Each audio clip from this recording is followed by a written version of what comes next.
evening. Welcome to the inaugural meeting of the Village of Pemberton Council. In honor of the Luwatul, the Village of Pemberton acknowledges that we are meeting within the unceded territory of the Luwat Nation. My name is Elizabeth Tracy, and I am the Chief Administrative Officer for the Village of Pemberton. It is with great pleasure that we are here tonight to swear into office the newly elected council for the Village of Pemberton. On behalf of myself, the village staff, I would like to take the opportunity to congratulate Mike Richmond on being elected to the position of mayor and Councillor Craddock for re-election to council. Congratulations and a very warm welcome to councillors-elect Jenny Helmer, Katrina Nightingale, and Laura Ramsden.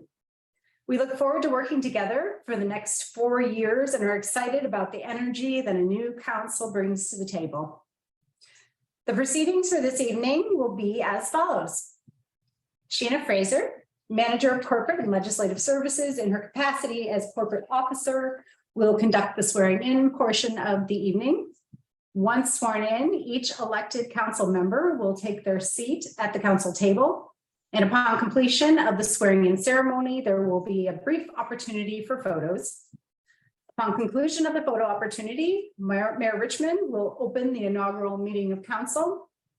So I would like to call upon Ms. Fraser to begin the swearing in of each member of council. Thank you very much. I would like to call upon Mike Richmond to come forward to take the oath of office.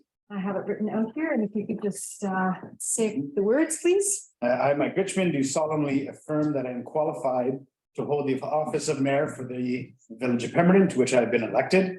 I have not, by myself or any other person, knowingly contravened the Local Government Act respecting vote buying or intimidation in relation to my election to the office. I will faithfully perform the duties of my office and will not allow any private interest to influence my conduct in public matters. As required by the community charter, I will disclose any direct or indirect pecuniary interest I have in a matter and will not participate in the discussion of the matter. I will not vote in respect of the matter. That's it. Yep. I'll just get you to sign there. The pomp and ceremony at the Village of Pemberton. Okay, thank you. Thank you. Congratulations.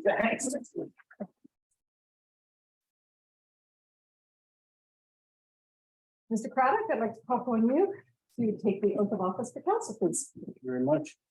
I, Ted Craddock, do solemnly affirm that I'm qualified to hold the office of council for the name of municipality. I have not by myself or any other person normally contravened the Local Government Act respecting vote buying or intimidation in relation to my election to the office.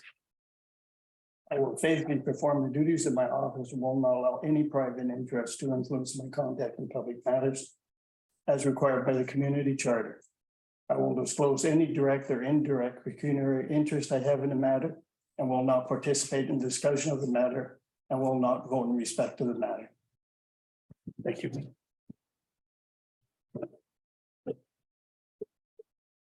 Oh, thank you.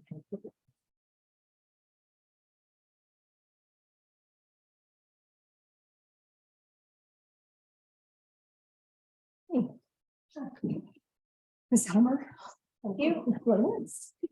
I, Jenny Homer, do solemnly affirm that I am qualified to hold the office of councillor for the Village of Pemberton, to which I have been elected. I have not by myself or any other person knowingly contravened the Local Government Act respecting vote buying or intimidation in relation to my election to the office. I will faithfully perform the duties of my office and will not allow any private interest to influence my conduct in public matters. As required by the community charter, I will disclose any direct or indirect pecuniary interest I have in a matter and will not participate in the discussion of the matter and will not vote in respect of the matter. Thank you.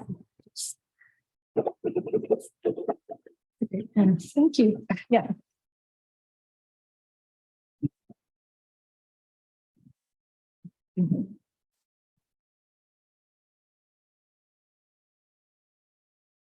Thank you.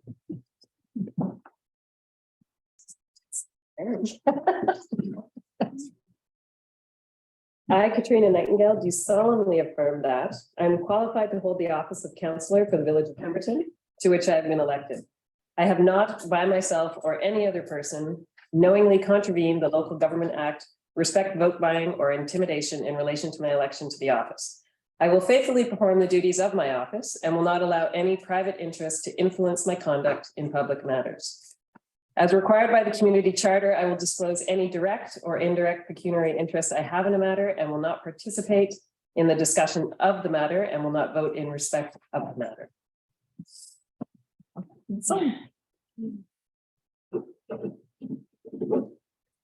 Thank you very much.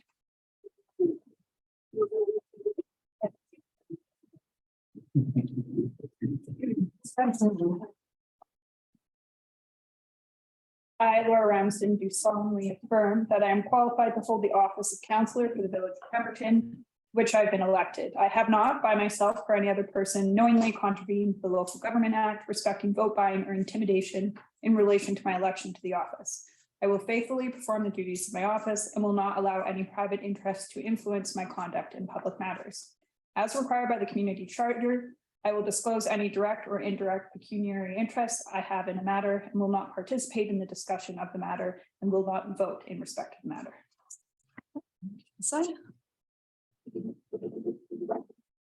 Thank you.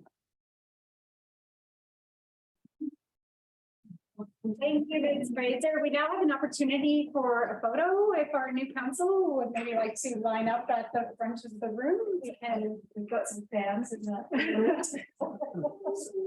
We can capture this moment.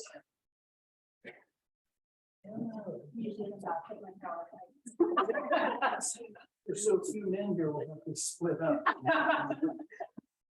Say 4 years. The key will be smiling 4 years. Yeah. Every year to see how it changes. Richmond, the chair is yours. Thank you. Good luck, everyone.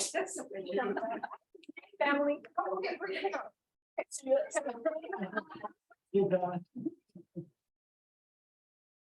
Okay, Short and sweet.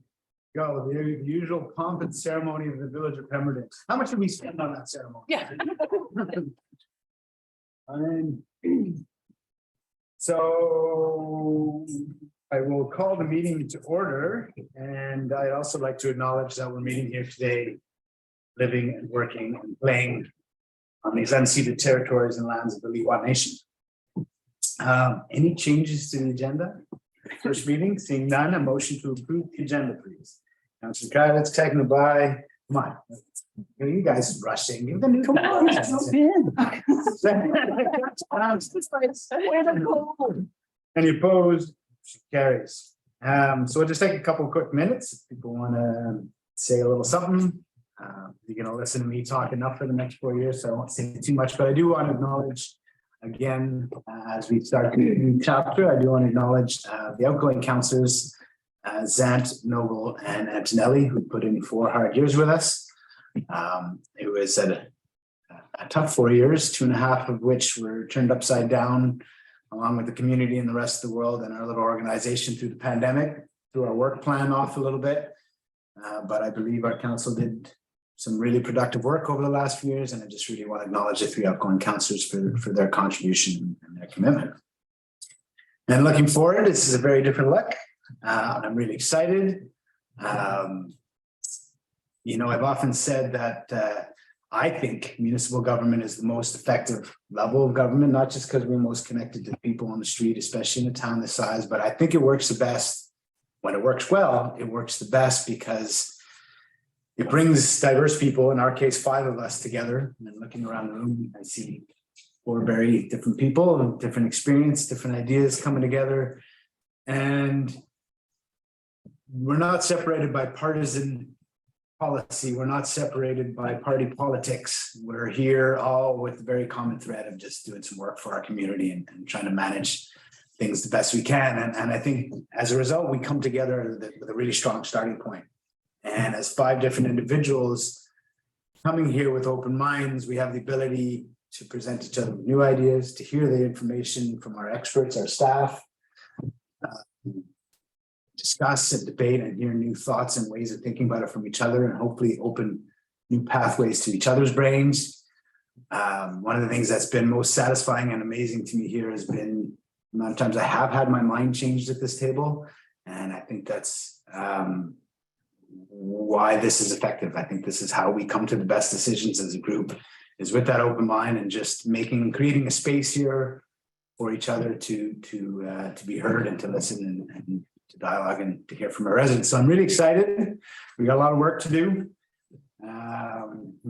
We have a mighty little crew, and we have a lot of goals and a changing community. We're facing climate change, we're facing inflation, all that fun stuff. But with all the change we're seeing, I think there's a lot of opportunity for us. I'm really looking forward to managing that change with the four of you. I'm looking forward to exploring the opportunities that are ahead of us. And I'm just happy to get to work with all of you. So I'm really excited. Thanks, guys. We'll go around the table. We'll go this way and give you guys. Yes. Just want to say how humble I am to be back at the table, in my 5th term.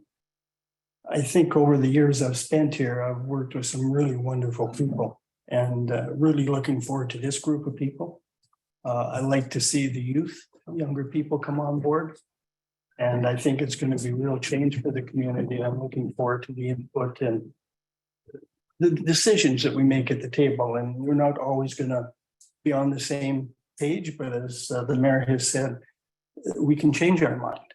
And I'm looking forward to that discussion and some new stuff coming to the table. And I would also like to say the past council was a great group to work with. We did go through some tough times because a lot of the meetings for 2 years were on Zoom. And I'm not a fan of Zoom, although it worked. I prefer face-to-face because you get that feeling from people sometimes you don't get by Zoom. So I'm really looking forward to that.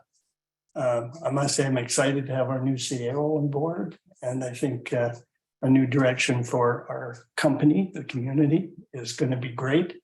We have such a great young staff that I'm hoping maybe in 10 or 15 years when I retire from this position, we'll see them still here and growing with the community. So I really do look forward to the next 4 years. There is a lot of things on the table. Our town it's doubled since I moved here, and I can see the growth continuing, and how we manage that is going to be our chore for the next 4 years. So each one of you, I look forward to working with you, and it's a real privilege to be here. Thank you very much. Thank you. Thanks for today. I felt walking in here, I felt so welcomed, and it was like almost just walking into this new family. And then when all of you came in and we went around the room, I'm like, this is amazing. Like, you've built an amazing team, first of all. And Gina, like, some of the changes I know you've seen in 22 years, like phenomenal changes. And I look around and I think, wow, what a strong team to land with right now. And I think I look ahead and I see where we've come from with so many challenges the last few years. And I can't imagine that everything's going to go away and it'll become easy again. I don't see it. So I feel that we're very fortunate, and I am grateful that I feel we're starting from a strong place. No matter what comes to us, I think we'll get through it and we'll figure it out. So I feel very, very lucky to be here. I do, and I've had the conversation with Mike and Elizabeth, and I just want to I have to miss a few hours over the next few weeks, maybe even a couple of months. And I just want everybody to know that I don't want to miss those few hours, but I might have to. And I just appreciate so much all the work and time that staff has taken to inform us of where we're at and, where we can potentially be going. And all of us together, I think we'll link arms and move along. So thank you. That's right. First of all, I'd like to say thank you very much to you guys for welcoming me. Also to our community members as well for putting their confidence in me. And I'm very, very excited about this, but I also recognize that it's a privilege to be here and a responsibility as well. And I'm similar to what Jenny was saying. I'm genuinely excited, and I do feel very positive about what we can do and what we are going to do, and also the work that's been done in the previous years. I mean, anything that we do accomplish over the next 3 years is is built on the work of those who came before us. So for those of you who were here before, both staff and council, I'm very grateful for the work that you've done, and I'm really looking forward to getting to know everybody and speaking to you all and learning from you all. So thank you. I think it's all been said. No, it is just such an honor to sit here with all of you, and yeah, I want to say thank you for the camaraderie that was shown even in the campaign process before we even got here, and to thank the staff of the Village of Pemberton for all the questions and just the openness that was made available. I feel that yeah, between all of us, we have such different life experiences and knowledge and interests and passions and expertise, and I feel like there's a lot of there are a lot of voices represented at this table, and that makes me really glad. And I'm very grateful for the history and experience that's at the table, as well as the lens, the fresh eyes that are at the table as well.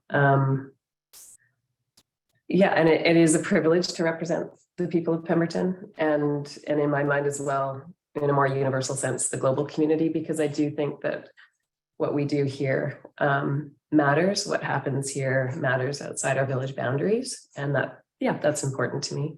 And I'm very much looking forward to getting to know everybody in a more meaningful way and creating that trust that's so important for healthy debate. And yeah, healthy debate, and creating that space of comfort when we're uncomfortable, because there's a lot of issues out there, complicated ones, and we've got different lenses, and the trust that is required to move through that is really important. And I'm looking forward to that part of this. And on a lighter note, I think we know that the world's kind of crazy right now.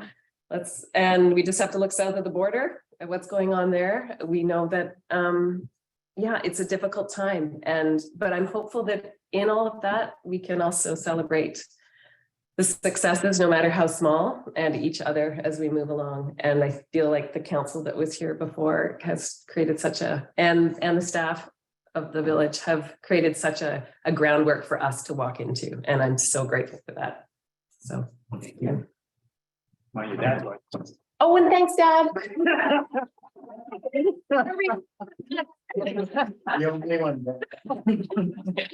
Awesome, thanks everybody. All right, let's get to some business. So we're on 6.1. What we're doing now is appointments to committees and boards and liaisons. So we're starting with 6.1, which is the Squamish-Lillooet Regional District Board. And the recommendation is that myself be appointed as the Village of Pemberton representative to the SLRD board, and that Councillor Nightingale be appointed as the Village of Pemberton alternate to the SLRD board. Somebody like to make that motion? Councillor Helmer, seconded by Councillor Craddock. Any discussion? Any opposed? Motion carries. If you'd like to do all those together. Can I do them all together? Except for Petus, because there's a different name there, right? So you could So I do the can hospital, 6.2 and do it 6.4. 6.4 together, yeah. Okay, so now we're looking for a motion that I be appointed as the rep to the Sea to Sky Hospital District Board, which kind of flows out of the SLRD. And that, oh, my own PLTAC, that I'd be appointed as the Village of Pemberton representative, the PLTAC committee. And that Katrina Nightingale be appointed as the Village of Pemberton alternate to Pemberton Lillooet Treaty Advisory Committee. Moved by Councillor Helmer, second by Councillor Ramsden. Any discussion? Any opposed? Motion carries. Next up is the Pemberton Valley Utilities and Services Committee. The motion would be that I be appointed as the rep and Councillor Ramsden be appointed as the Not at the alternate, sorry. Pardon me? As the other. As the other member, sorry, as the other, so that myself and Councillor Ramsden are appointed as the representatives on the Pemberton Valley Utilities and Service Committee. Moved by Councillor Craddock, seconded by Councillor Nightingale. Any opposed? Motion carries. So we're on 7.1.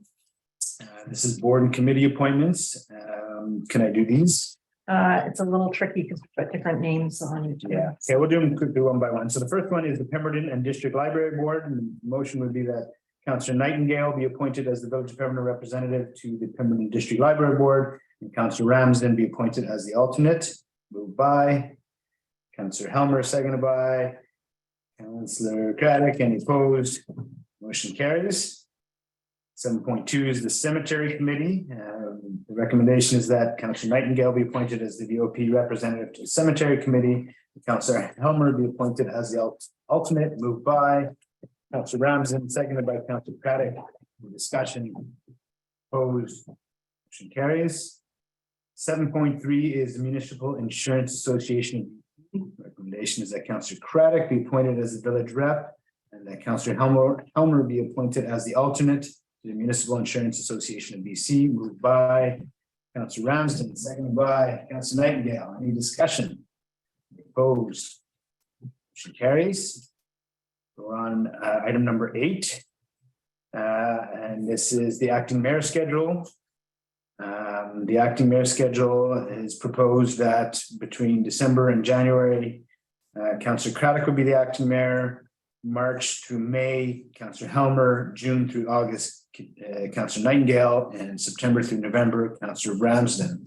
Would somebody like to make a motion to approve? Councillor Craddock, seconded by Councillor Helmer. Any opposed? Motion carries. Man, we're really good at this. This is gonna be an easy 4 years, right? That's great. This is hard to get. A couple more appointments. Parcel tax review panel, a motion that Councillors Craddock, Helmer, and Ramsden be appointed to the VOP parcel tax review panel for 2023. Moved by Councillor Helmer, second by Councillor Craddock. Opposed? Motion carries. Next up, a motion that Councillor Ramsden be appointed to the VOP Emergency Planning and Operations Committee and that Councillor Helmer be appointed as the alternate. Moved by Councillor Nightingale, seconded by Councillor Ramsden. Opposed? Motion carries. We're almost there. Intergovernmental Committee that Councillor Ramsden be appointed to the Regional Economic Development Collaborative. Do that, and that Councillor Nightingale be the alternate for the Regional Economic Development Collaborative. Moved by Councillor Craddock, seconded by Councillor Helmer. Any opposed? Motion carries. And that council members attend meetings of other community groups to act in a liaison capacity as follows. For the Pemberton Valley Dyking District, Councillor Craddock. For the Agricultural Advisory Committee, Councillor Ramsden. Pemberton Trails Association, Councillor Nightingale. Pemberton Arts Council, Councillor Nightingale. And Tourism Pemberton, Councillor Craddock. Somebody like to make a motion to that effect? Councillor Ramsden, seconded by Councillor Nightingale. Discussion. Opposed? Motion carries. Did I get in my views? Yeah, I got in my. Okay.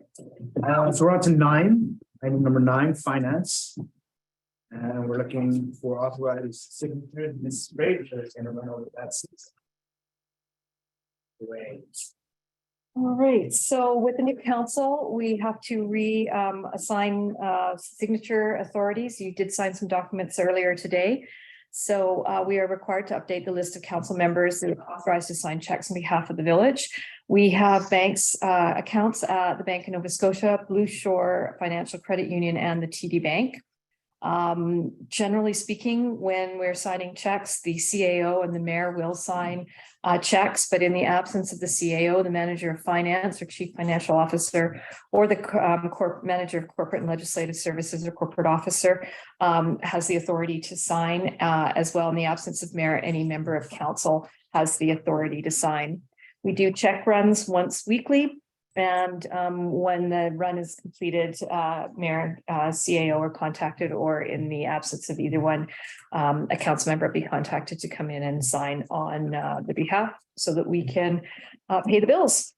There is a recommendation, which is a requirement that we must put forward to the banks, that the following council members be named as signing authorities for the village. And we're listed out all of the members of council and as well as the staff, the CAO, chief financial officer and corporate officer, and some details around what the banks need for their resolutions. We are seeking a resolution to authorize the banking signatures, please. Any questions? Any questions? Would somebody like to make a motion to that effect? Mr. Helmer, second by Mr. Ramsden. Any discussion? Opposed? Motion carries, and that captures all the acts for 9.1. We're on to 9.2. So again, we have the Municipal Finance Authority, which was established in 1970, and the MFA pools the borrowing and investment needs of BC communities through a collective structure that can provide a range of low cost and flexible financial services, which is a real benefit to all of communities, and particularly small communities. The MFA is independent of the province of British Columbia and operates under the governance of a board of members and from various regional districts. MFA will provide long-term, short-term and equipment financing, investment management, and other financial services to communities and public institutions in BC. And the rates that they offer for borrowing are far below what would be received through the banks. So that's really beneficial to us as a municipality when borrowing funds to undertake particularly large projects where we're looking at potentially millions of dollars. So we do have to assign signing authorities. The chief administrative officer and the mayor are the primary signers. And in the absence of the CAO, the manager of finance is the signatories. And in the absence of the mayor, a member of council will be called upon to sign. So the resolution is that all council members be named as MFA signing authorities, and the staff members being named are the chief administrative officer and the manager of finance. Thank you, Ms. Fraser. Any questions? Somebody like to make the motion? Councilor Craddock, seconded by Mr. Nightingale. Any opposed? Motion carries. We're on to 10.1, corporate legislative services. Ms. Fraser. Me again. So one of the requirements after holding a general election is for the chief election officer to make a report to council on the outcome of the election and declare 30 days after the declaration, within 30 days after the declaration of the official results. And we have to present the official ballot counts for mayor and council, which are attached as Appendix A to this report. Just some information that council may find interesting is that it has been established or estimated that we have 2,403 eligible voters within the village of Pemberton. Of that, 887 registered to vote in the election for a voter turnout of 36.91%, which is a little bit more than what we experienced in 2018 and 2011. And I'm happy to report higher than the provincial average, which was about 31%. So we are on a roll. My goal was 1,000 voters, so I was pretty excited to get close to 900 after 8 elections. This is, I think, tied with the highest voter turnout. 870 of those voters were elected, resident electors, with 17 non-resident property voters. And then we did, for the first time, offer mail voting, and we had 19 people request mail ballots with 15 returned. So we definitely, from a percentage standpoint, we saw a slight increase in the number of people who turned out to vote compared to 2018. From a numbers standpoint, it was considerably more because in 2018 we had 524 people come out to vote, but we did have a mayor's election was acclaimed, and there is a general tendency that if there isn't a full-on mayor's election, the voter turnout, it tends to be smaller. So we, from a staff perspective, are taking it as a win. Election staffing, we were very fortunate to have Gwendolyn Kennedy appointed as chief election officer, and unfortunately she left us to head up north to a smaller community than here to take on the role of corporate officer. And so midway through, or in September, I was appointed chief election officer, and we had Elena Our office coordinator and Renee St. Alban, our assistant, were both appointed as deputy chief election officers, and they did an amazing job, given this was their first election. So they navigated beautifully the mail ballot process, which was new to us. We did have 11 election officials who helped us out on election day. As council will recall, we did have a candidate withdraw. Under the legislation, if you withdraw after the deadline, the minister must make the call as to whether the withdrawal will be accepted or not. In this instance, the withdrawal request was not accepted, and so that candidate's name remained on the ballot.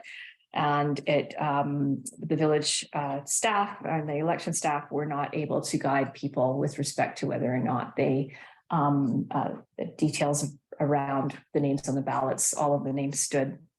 This is the third election in a row in which we've had a candidate withdraw after the deadline, and the second election in which the withdrawal was not accepted. We offered advanced voting opportunities and enhanced advertising. This year we held advanced voting on October 1st, 5th, and 12th.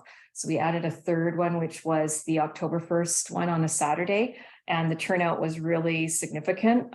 We also held the advanced voting opportunities at the community center, and we'll recommend going forward that we do the same because it did change significantly the outcome of the voter turnout for advanced voting, which was really, really exciting to see. And we also, as we do every election, extended our level of advertising beyond what is specifically required. As I noted earlier, we did offer mail ballot opportunities. Although we didn't have a huge uptake in interest, we expect that that will grow as people understand that that is now available to them. And we all now have the first go around under our belts. We've got a lot more understanding of how that process works. It is a little bit more clunky and complicated, but it is an opportunity to have that option available. The difference that changed with the legislation is that now you don't need to have a specific, mail ballots used to only be for non-resident voters who lived out of town. Now it can be anybody. So it's not specific, which is nice.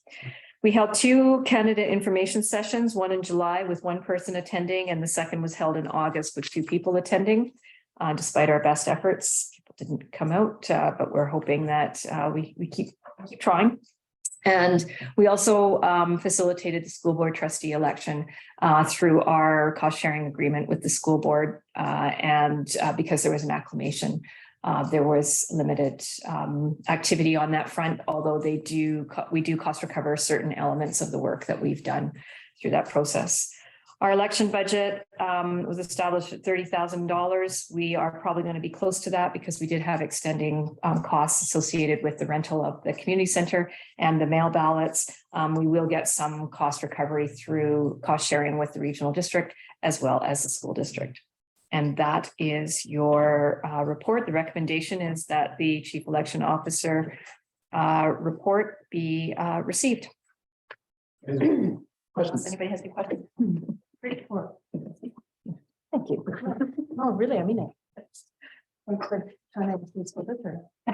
It's my goal. I know. It always is. Thank you for doing that. I'd swing from the trees if I could. I know.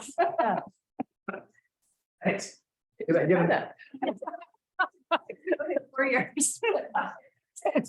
Figure out how to practice. I can practice my swinging. It was something to think about. Yeah. Okay, can I get a motion to receipt, please? By Councilor Nightingale, seconded by Councilor Helmer. Any further discussion? Opposed? Motion carries. And last item of business is the 2023 council meeting schedule. And after this, I promise I'll be quiet. So I am here to present to you for consideration the 2023 council meeting schedule. Council meetings are established to be held on Tuesdays, and as council's aware, we do request that Tuesdays are kept open for council business if in the event that we need to hold a special meeting or other activities. Our council procedure bylaw provides flexibility to consider each year which Tuesday of the month. Traditionally, we have tried to focus on the first and third Tuesday, but sometimes that's just not possible based on a whole lot of other elements that come into place. So the bylaw was adjusted a number of years ago to just state Tuesdays. This flexibility has resulted in the meeting schedule being adjusted to be more responsive to council obligations, such as the Local Government Leadership Academy program, Lower Mainland Local Government Association meetings, which happen in May, Union of British Columbia Municipality meetings in September.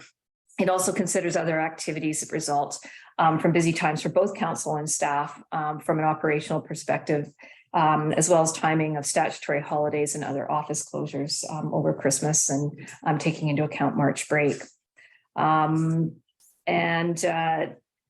So the first meeting of the month is held at 5:30 and the second meeting of the month is held at 9. We have proposed a council meeting schedule that sees one meeting in the months of January, June, July, September, November, and December. So those would be 5:30 meetings. 2 meetings a month in February, March, April, May, and October. So the first meeting would be at 5:30 and the second meeting would be at 9. And then we hold August for summer break, which allows everybody to just take a bit of a break. We adjusted July to hold only one meeting in July because as our staff were growing, we were trying desperately to have everybody have their summer vacation in the month of August, and it started to become somewhat challenging, not only for council, but for staff as we were jamming 40 people's and families' vacation into 4 weeks. The committee of the whole and in-camera meetings are usually traditionally held on the same days. We don't have to set the schedule for them. So there might be some days where there will be those meetings and other days when there won't be. So the meeting schedule is presented to council for consideration. I would like to point out that on the meeting schedule, there are some dates that are signaled and they're identified in blue on the calendar. Those are for budget deliberations. We will be bringing forward a report that sets out that full schedule, but we wanted to identify those as potential dates to hold for that budget process, which takes place in January, February, March, and April. Thank you, Ms. Fraser. And just to add to that, it's in the report. We have the ability, if there's items on the table that need taken care of in a month where there's only one meeting, or in August, or whatever the case may be, to call a special meeting if we need. If there's something emerging on the table that we want to make sure doesn't wait for that calendar, we do have the ability to do that. I understand the one meeting a month in September due to UBCM, December. Why November? November, because we had stat holidays. Why is that? Oh, that's why November, because of the way the schedule works out, if we tried to do the November meeting on the 14th, that's after a long weekend.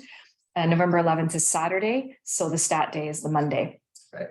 And otherwise we're into a situation where we're in back-to-back meetings, because if we hold the meeting on November 7th, then we have a meeting on October 31st and November 7th. So there's no way that staff can turn around reports in time for that. And if we move the meeting to, if we were to try to hold meeting on November 14th, we're trying to get agenda packages out and you would be coming into a meeting right off a long weekend. And then if we move it to the 28th, where again, we're into back-to-back meetings. Okay. We do try to avoid having back-to-back meetings. We have had situations where we've done that, and it's very, very challenging, not only for council, but definitely for staff. There's no time to turn around reports. Any questions? Councillor Yeah, Craddock? just could we get a copy of that for the next meeting, please? The schedule, it's on the agenda. It's in the agenda Not on the paper agenda, but it's in your. Oh, Yeah. So what we do, if this is approved, I'll print one. we do send out a full schedule for you to put in. And then once you have your email addresses, I will be sending out meeting invites. So save the date meeting invites that you have in your village email and calendar. And you'll get in, just so you understand what's happening, you'll get like 20 of them from Sheena, because she'll do several months in a row. So if you're wondering why you get so many invitations at once, it's. I don't do the whole year because that's too much, but I'll do the 3-month stunts so that you can. And every so often I'll throw another one in there when I'm, another few. Super watching. Any further questions on the meeting calendar? Seeing none, would somebody like to approve the calendar? Mr. Robinson, seconded by Mr. Helmer. Any discussion? Any opposed? Motion carries. Thank you very much. Yeah, it's right there. That's that. It's easy, eh? You have everything. It's not gonna be too much for that. So easy. We're talking like to move adjournment. Councilor Shannon, seconded by Councilor Nightingale. The opposed. We're adjourned. Thanks, you guys. Thank you. That bodes well. Oh, gosh.